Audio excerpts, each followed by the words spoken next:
This video features materials protected by the fair use guidelines of Section 107 of the Copyright Act.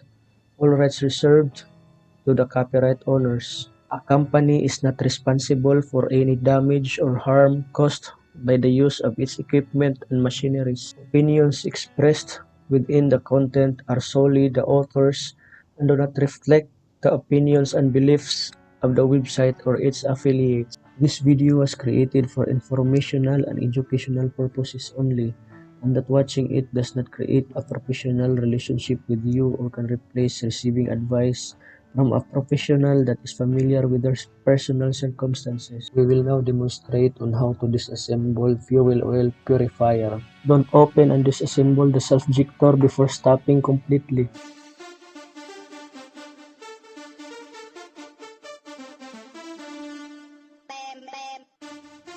Loosen the cap nuts at the top and bottom of the sealing water tube and remove the top of the sealing water tube.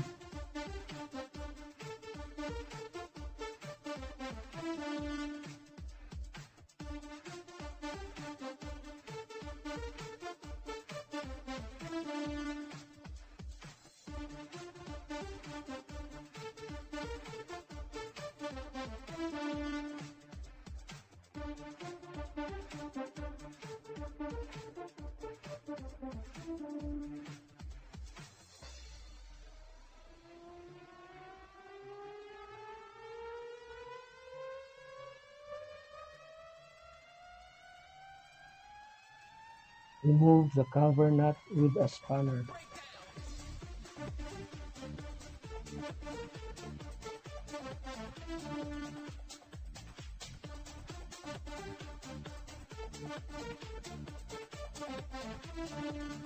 Remove the nut fixing the inlet pipe with a spanner.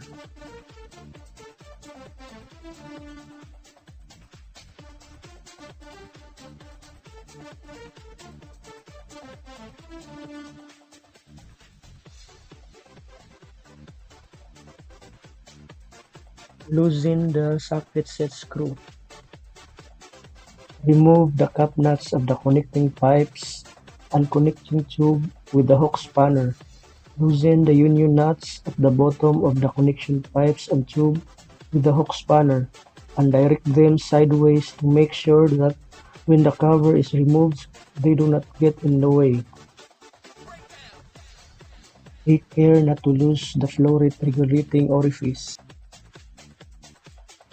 Hit the top of the inlet pipe lightly with a plastic hammer to detach the pressed portion to the light liquid impeller.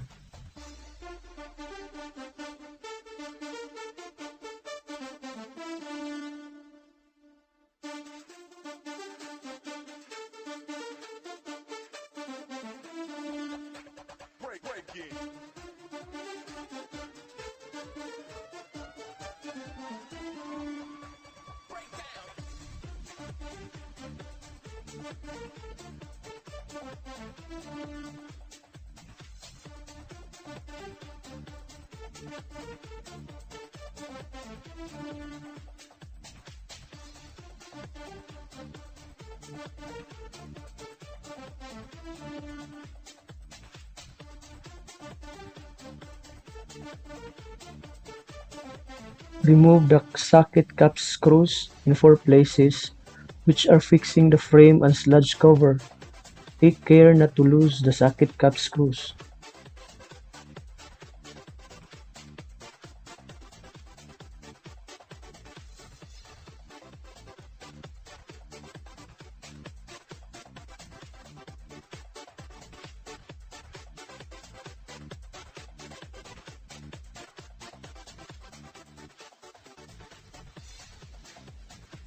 Lift up the sludge cover. Mount the disc nut handle on the disc nut and hold it down by hand to make sure that it does not go up, and strike it with a hammer to counterclockwise direction to remove it.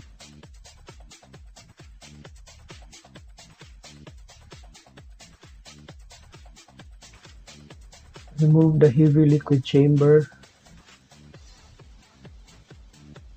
impeller 2, packing and gravity disc.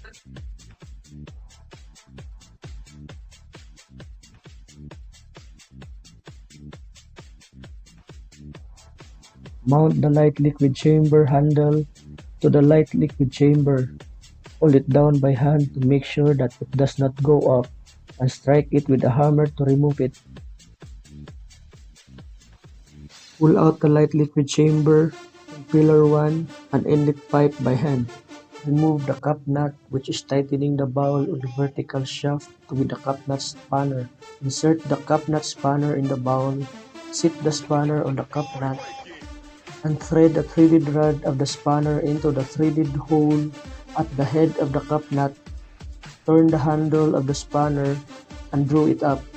The bowl can then be removed without the cap nut mounted.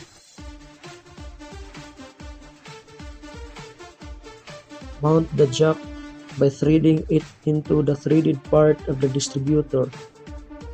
Tighten down the handle of the jack until the bowl is slightly raised.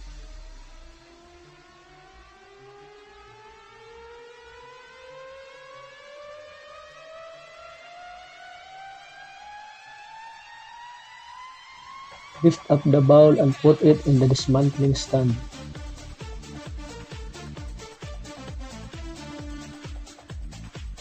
The bowl nut can be removed easily by compressing the disc.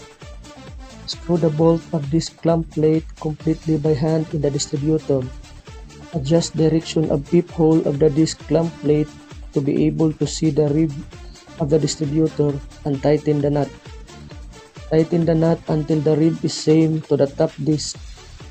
In case of tightening the nut with a hammer, pat the wrench lightly with seeing the compression condition of the disc through eye hole. Do not excessively hit the wrench with a hammer to tighten the nut of this clamp plate when compressing the disc.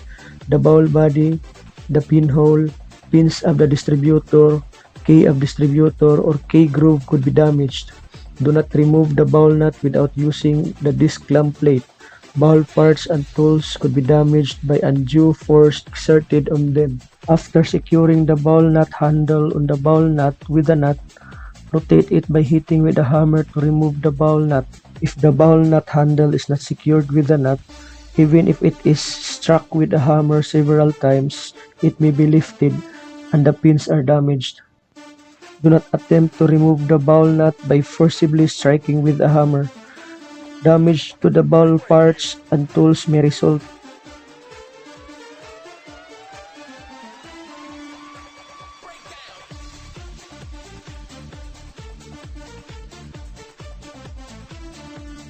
Loosen the nut to remove the disc clamp plate.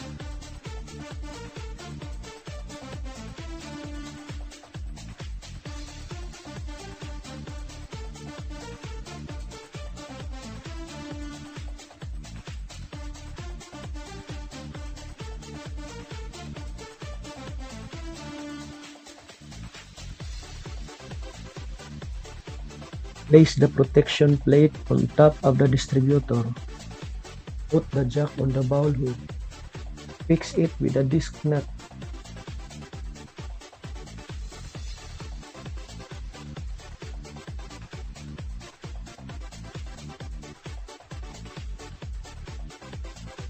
Turn the push bolt clockwise to raise the bowl hood.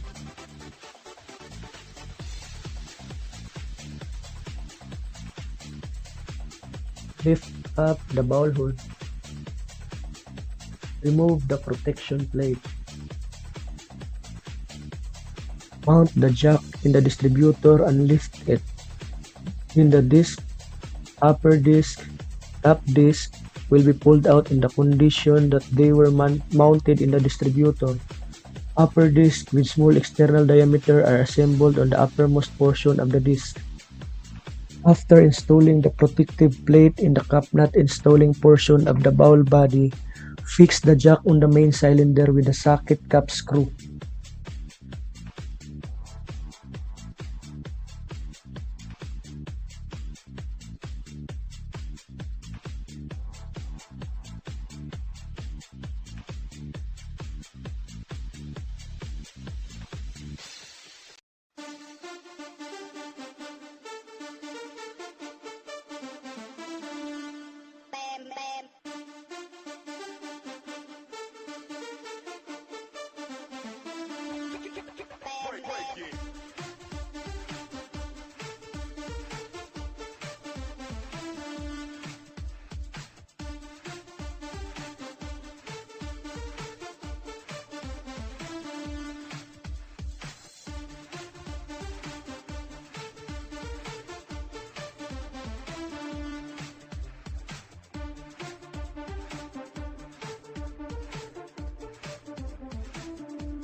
Turn down the jack with a push bolt and handle to remove it.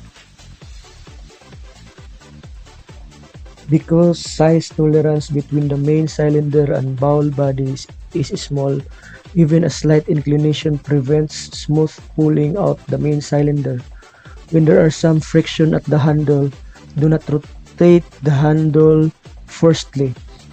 Each time of the handle becomes hard, strike the top of the push bolt with a hammer or temporarily back it off. Withdraw the main cylinder little by little.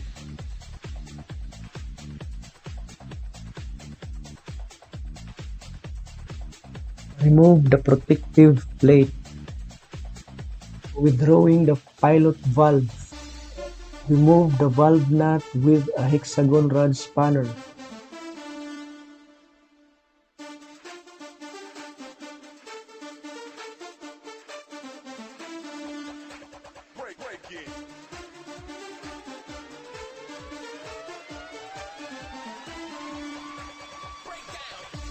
After threading the dismantling bolt into the pilot valve, hold the jack against the pilot valve portion.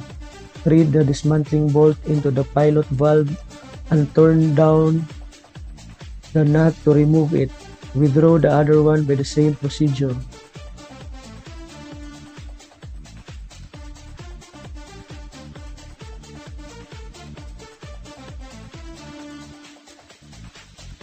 Remove the jack and withdraw the pilot valve and valve sheath from the valve guide.